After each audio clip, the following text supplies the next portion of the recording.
wanted to shoot a quick video and actually record me making one of my favorite lunchtime meals and give you a couple other helpful hints for the week. What I'm going to be making for you today is Fatoosh, and I'm going to point the camera down for you guys so you can see me making it. The photo that is my Facebook cover page for this group is actually all the ingredients you need to make this. It is, again, on my cutting board, and I'm ready to make it for you guys right now. All you need are tomatoes, cucumber, green pepper, fourth of an onion, lemon, and olive oil, okay? So I always start with the cucumber and the onion first, cutting. They are the least likely, well, they don't have the seeds, so I don't have to worry about the seeds getting all over my cutting board. So I use about a half of a cucumber. I'm gonna cut these cucumbers into about a 1/4 inch thick slices.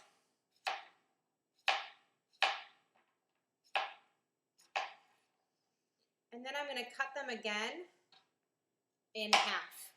Okay, and I've got this bowl over here. I'm just tossing them in the bowl. This is one of my favorite all-time meals. If you are wondering what the name Fatoosh, it is actually a Lebanese salad. I grew up next door to a Lebanese family, and I would babysit for them and literally eat them out of house and home and then not tell them to pay me because they had to make all their food over again. It's an amazing family, and I still to this day crave their food, so I try to make it the best I can at home. Onions, you guys, quick and easy way to make onions, or cut onions. I'm going to show you this. You can make them as thick or as chunky as you want. Onions automatically come in almost a rainbow form. They have these arches to them. So if you take an onion, a 1/4 of an onion, you keep the root intact. You're going to cut the onion inward through the middle of the angles. Down through the middle, not all the way through. You want to keep the root intact. Keep going down. You can make as many of these slices as you want.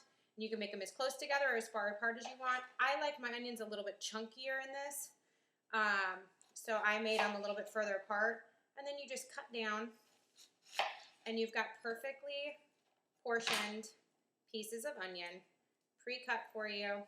You don't have to worry about chopping or anything else. I'm going to toss these in. Green onion or green pepper. Easy way to cut a green pepper. A lot of people cut off the top. They go this way and cut off the top. I do not do that, and you don't have to do that. I'm going to cut it lengthwise. See if you guys can see this. And turn my knife as I cut.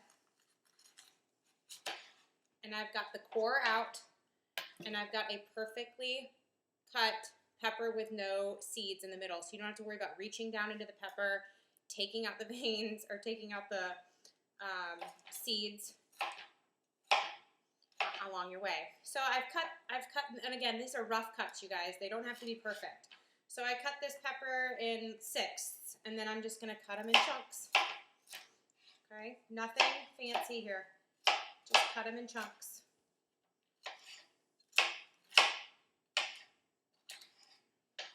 I'm going to throw that green pepper in. And then I'm going to do tomatoes, and I love my tomatoes in my Fatoosh. So I actually use 2 tomatoes. These are vine-ripe tomatoes. They aren't the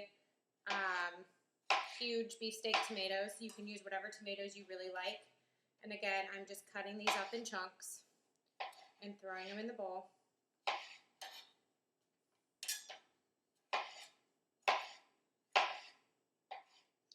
And when you cut tomatoes, you do want a sharp knife. I use a chef knife. A lot of people aren't comfortable with a chef knife. Familiarize yourself with a chef knife. You will become more comfortable. And if you notice how I'm holding it, I'm actually physically holding the blade of the knife. This gives you more control. If you hold it back here, you don't have control chopping or cutting things. I use my thumb on one side, and I curl my finger on the other, and I grip it like that. And only these 3 fingers are actually on the handle of the knife. And it gives me a lot more control cutting. It makes you feel more safe. Get yourself familiar with it. Learn how to use a good chef knife. It's fun. At least I think it's fun. Okay, so I've got those vegetables in the bowl, and then you've got your lemon. I roll out my lemon to get the juices loose. Then I'm gonna cut it in half. And you can use a juicer if you want. I use my hand to catch the seeds, and the lemon juice goes right through it. If you have a cut on your hand or a hangnail, I don't suggest doing this, but it's just a faster, easier way than dealing with a juicer. And again, I really enjoy cooking, so I don't mind using my hands. So I've got the juice of the lemon going in the bowl, and a whole lemon. I use the whole lemon, okay? And then olive oil. So I bought this olive oil at Trader Joe's. It's actually lemon flavored olive oil. It has to be shaken up. I love different flavored olive oils. I want you guys to buy different flavored olive oils. They can just give a little kick to really anything. I do not, because I do have a culinary background, I'm not really big on measuring things. I'm going to tell you right now, I'm probably pouring about 2 tablespoons in. I'm going to go around twice and stop, okay? I'm going to stir that up, just get them coated. And last but not least, the parsley. I shouldn't say last but not least, because there are a couple spices that I put in.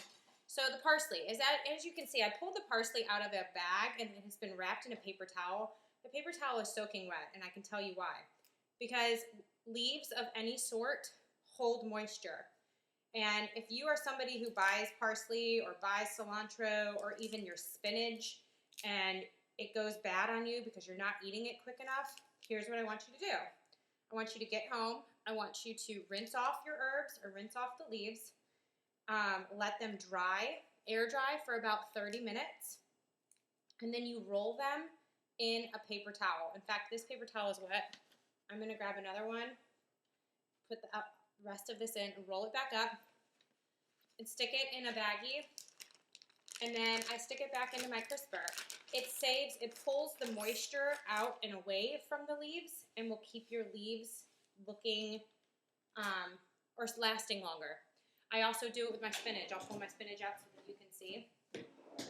I go through one of these large containers of spinach probably every 4 days. If you can overdose on spinach, I'm slowly doing it. So when I buy my spinach, and spinach like this is always triple washed. I trust the triple wash. If you guys don't, pull it out, pre-wash it if you want. Make sure it's totally dry before you put it back in here. But putting a paper towel on top will pull that moisture out of some of it. This spinach will last me a good week and a half if I don't touch it. A week and a half, maybe even 2 weeks in my crisper. If you don't do this, it's going to last you maybe 4 or 5 days before those bottom leaves are going to start going bad. So that's just a little helpful. So I've got my parsley here. I push it together. I'm just going to rough chop it for you. And again, it doesn't have to be totally chopped. Just a rough chop back here. And again, if you're not comfortable with a chef knife and chopping like this, they do make those little push down herb choppers. If you have one of those and that's what you're used to, use that. Throw the parsley in.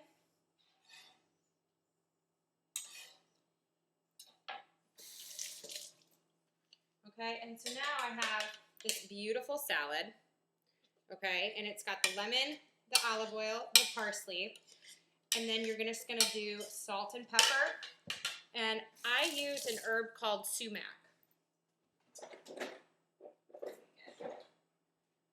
I've got my salt and pepper, and again, I'm not measuring this out. I just do it to taste.